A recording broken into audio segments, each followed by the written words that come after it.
The explosion that changed everything started with a phone call to Lincoln Elementary at 9:47 a.m. Someone had planted a device in the school playground, and the building was being evacuated.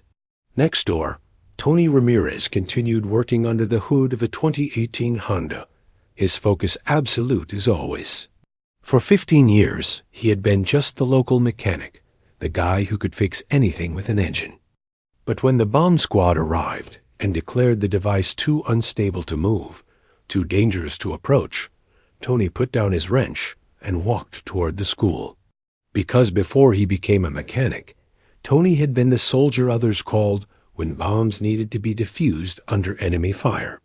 His real training was about to be tested in the most unlikely place imaginable.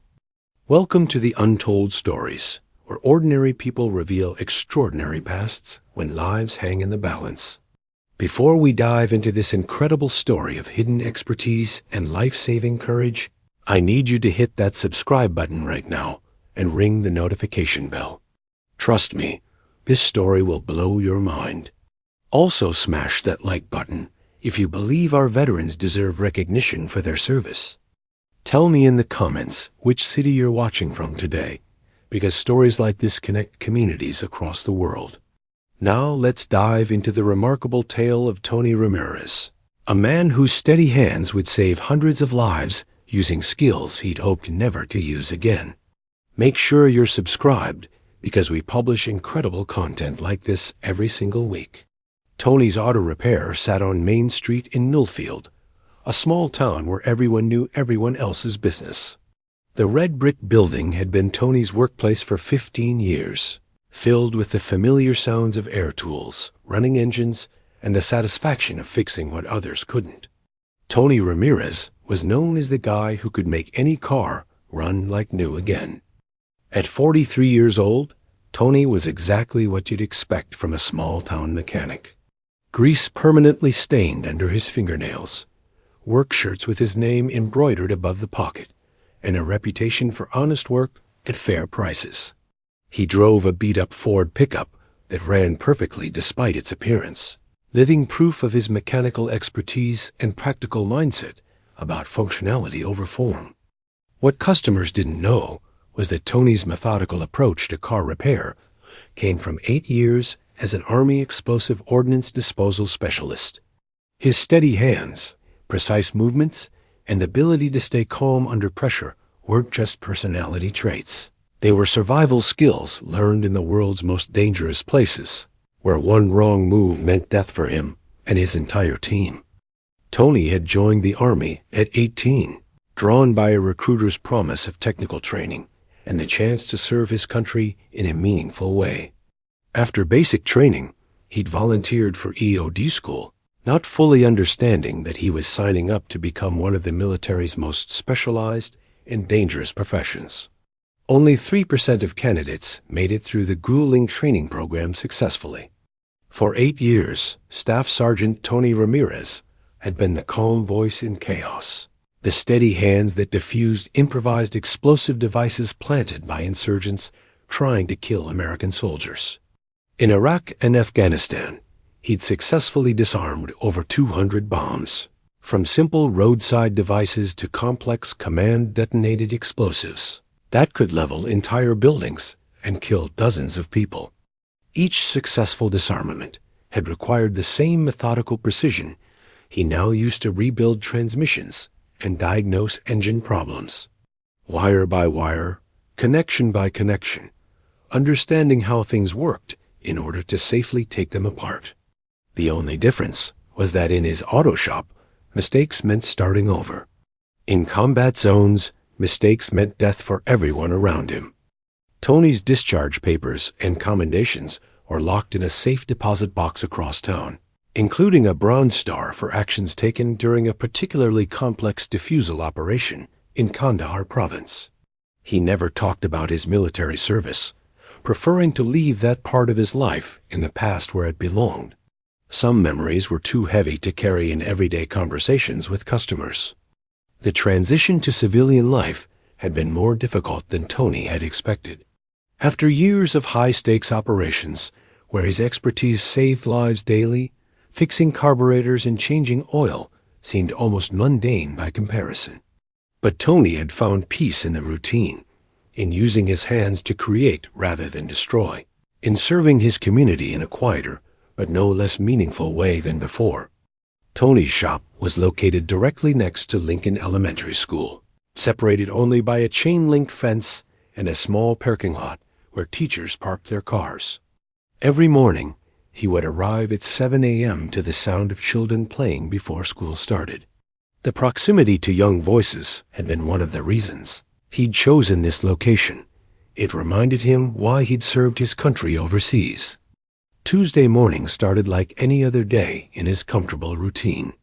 Tony opened his shop at 7 a.m., sorted through the day's repair orders, and began working on Mrs. Patterson's Honda Civic that had been making strange rattling noises. His movements were methodical and precise, each tool returning to its designated place, each step completed with the thoroughness that had once kept him alive. At 9:47 a.m., Tony was deep under the hood of a 2018 Honda, diagnosing a timing belt issue that was causing performance problems, when he heard sirens approaching from multiple directions. Fire trucks, police cars, and ambulances converged on Lincoln Elementary next door. Tony continued working, assuming it was a routine drill, until he heard Principal Martinez's voice over the school's PA system with urgency. All students and staff, please proceed to the evacuation area immediately. This is not a drill. Repeat, this is not a drill. The unmistakable urgency in her voice made Tony look up from the engine bay and listen more carefully. Through his shop's grimy windows, he could see children being led away from the school building in organized lines, teachers counting heads, parents arriving in visible panic. A police officer knocked loudly on Tony's door, his expression grim and professional. "Sir, we need you to evacuate the area immediately. There's been a bomb threat at the elementary school." Tony wiped his hands on a rag, his military training automatically assessing the situation with practiced eyes. "How serious are we talking?" The officer's expression told him everything he needed to know about the threat. "Serious enough that we're treating it as real," the officer replied. "They found something suspicious in the playground and were evacuating a 3-block radius." Tony stepped outside to see the organized chaos of an emergency evacuation in progress.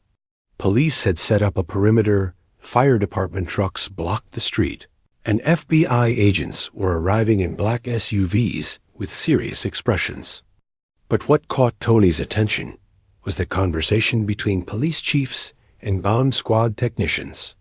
They were talking about response times and protocols with the kind of urgency that meant real danger. "Bomb squad's 45 minutes out," one officer was saying into his radio. "State Police EOD team is an hour and 15. We need to expand the evacuation radius to include the shopping center." Tony's blood ran cold as he processed the timeline. An hour and 15 minutes was too long to wait if the device was real and designed for maximum impact. If someone had planted a bomb at an elementary school, timing would be everything. The longer they waited, the more time the bomber had to trigger it remotely or let a timer run down to 0 with devastating consequences. Tony approached the police commander, a man he recognized from getting his cruiser's transmission repaired 6 months earlier during a routine maintenance visit. "Chief Peterson, what exactly did they find in there?" The chief looked stressed and overwhelmed by the situation. "Suspicious package in the playground. Looks professional, not some kid's prank. Bomb squad says it's too dangerous to move safely." "How do they know it's dangerous if they haven't physically examined it yet?" Tony asked, his EOD training making him think about assessment procedures. Chief Peterson explained that a custodian had spotted the device while doing morning grounds. Maintenance, a metal box with visible wires, and what appeared to be a digital timer display. The bomb squad was getting details through video feed from a remote robot. Tony's mind was already working, analyzing the situation through the lens of his EOD training and years of experience with similar devices. Time, placement, construction methods. These factors would determine whether this was a genuine threat or an elaborate hoax designed to cause panic. Professional devices planted near schools usually meant one thing: maximum psychological impact and potential casualties. "Chief," Tony said quietly, choosing his words carefully, "I need to tell you something about my background." He explained his military service briefly. 8 years Army EOD, over 200 successful disarmaments, Bronze Star for actions under fire in Afghanistan. Peterson's eyes widened in surprise. "You're telling me the guy who fixes my car used to defuse bombs for a living?" Tony nodded seriously. "I'd like to take a look at that device," Tony continued. Peterson was torn between procedure and pragmatism. The bomb squad had specialized equipment, formal training, established protocols. But they were also 45 minutes away, and Tony was standing right here with 8 years of experience defusing similar devices. "What exactly are you proposing?" Peterson asked, weighing his options carefully. Tony's answer was simple and direct. "Let me assess the device personally. If it's real and dangerous, I can help neutralize it before the timer runs out." The FBI agent in charge was skeptical about civilians getting involved. "Sir, I appreciate your service, but we have protocols. Bomb disposal requires specific equipment, proper support teams." Tony understood the hesitation, but he also understood bombs better than most. "Agent Morrison, I've defused devices with nothing but wire cutters and steady hands under enemy fire," Tony replied calmly. "Sometimes simple tools and experience are better than complex equipment and procedures." While officials debated protocols and liability, Tony studied the video feed from the bomb squad's robot camera. The device was indeed professionally constructed. Metal housing, visible timer display, multiple wire connections. But something about its construction looked familiar to Tony's trained eye. The wire colors, the timer placement, the overall design matched devices he'd encountered multiple times in Afghanistan during his deployments. "This is an IED variant," Tony told the assembled officials with growing concern. "Probably modeled after devices used by insurgents in Afghanistan. See the way the wires are bundled together? That's not accidental." His analysis sent a chill through the group of law enforcement officials.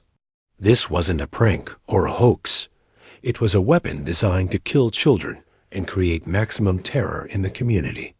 "Whoever built this has studied military ordnance," Tony continued grimly. The timer on the video feed showed 47 minutes remaining, counting down steadily toward what could be a devastating explosion. Tony calculated response times in his head with military precision. Bomb squad arrival, assessment procedures, equipment setup, approach protocols. They were looking at over an hour before any action could be taken. "That timer isn't for show," Tony said grimly. "Whoever planted this chose the timing for maximum impact during school hours, when the most children would be present and vulnerable. Agent Morrison made the decision that would ultimately save hundreds of lives. Mr. Ramirez, if you're willing to assist us with this situation, we'll provide whatever support and equipment you need." Tony nodded, feeling his military training take over his civilian mindset. "I'll need wire cutters, a flashlight, and a clear path to the device. Most importantly, I need everyone to maintain the current evacuation perimeter for safety." Tony walked back to his shop to gather the tools he would need for the operation. His hands were steady, his mind crystal clear. This felt exactly like the dozens of operations he'd conducted in Kandahar and Fallujah, except instead of protecting soldiers, he was protecting children and families. The stakes were the same, the pressure identical. But his training and experience would see him through this crisis. Putting on protective gear felt like putting on an old military uniform after years of civilian clothes. The weight of the vest, the feel of wire cutters in his hands, the absolute focus required to block out everything except the task ahead. Tony had missed this clarity of purpose, this sense of using his skills to protect innocent lives. For the first time in 15 years, he was exactly where he belonged. The walk across the playground felt like walking back through time to his military service. Each step brought memories of similar approaches in war zones, the careful placement of feet, the constant visual scanning for secondary devices, the awareness that everything depended on the next few minutes of work. But this time, the motivation was different and more personal. These were American children in his community. Tony began his assessment methodically, just as he'd been trained to do in the military. Primary power source, backup power system, trigger mechanisms, explosive charge placement. The builder had been skilled, but not perfect in their construction. There were 3 potential ways to disarm this device safely, but only one approach that wouldn't risk setting off a fail-safe mechanism. Tony had 38 minutes to complete the work. Tony began his assessment methodically, just as he'd been trained to do in the military. Primary power source, backup power system, trigger mechanisms, explosive charge placement. The builder had been skilled, but not perfect in their construction. There were 3 potential ways to disarm this device safely, but only one approach that wouldn't risk setting off a fail-safe mechanism. Tony had 38 minutes to complete the work. Using a flashlight, Tony traced each wire to its connection point with practiced precision. Red wire to positive terminal, blue wire to backup power, green wire to the trigger mechanism. The yellow wire was the wild card. It could be a failsafe designed to detonate if tampered with, or a dummy wire designed to confuse disposal attempts. Tony had seen this exact configuration before in Helmand Province during his second deployment. The timer showed 31 minutes remaining when Tony began the actual disarmament process. His hands moved with practiced precision, isolating each wire system before beginning the delicate work of disconnection. First, the backup power had to be disconnected without triggering the primary charge.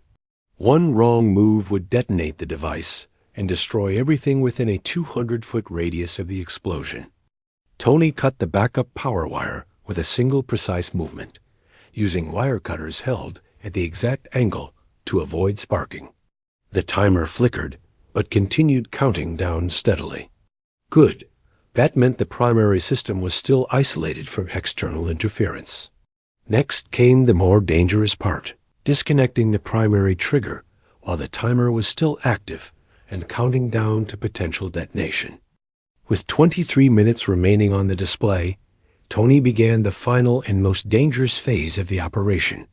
The primary explosive charge was connected to both the timer and a pressure switch, a fail-safe designed to detonate if the device was moved incorrectly or tampered with improperly.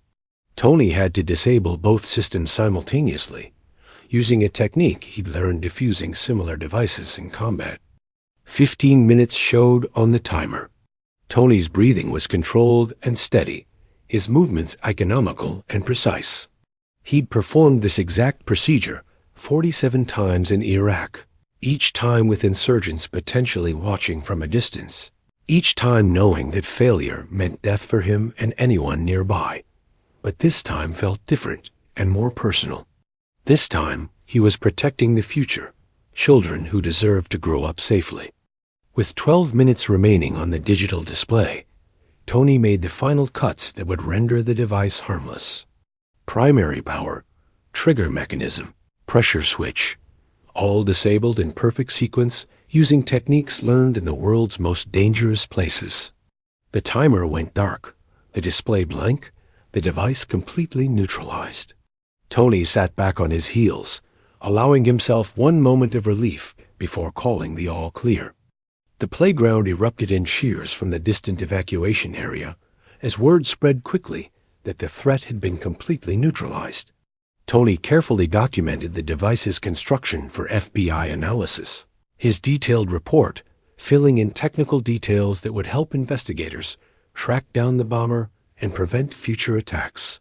His immediate job was done, but the investigation was just beginning for law enforcement. Agent Morrison approached Tony with newfound respect and gratitude. "Mr. Ramirez, what you did today saved hundreds of lives." The FB, I would like to discuss consulting opportunities with you for future situations like this. Tony smiled wearily, exhausted from the tension. Agent Morrison, I fix cars now, and I'm happy with that life. But if you ever need help with something like this again, you know where to find me. Tony Ramirez proved that military training never really ends.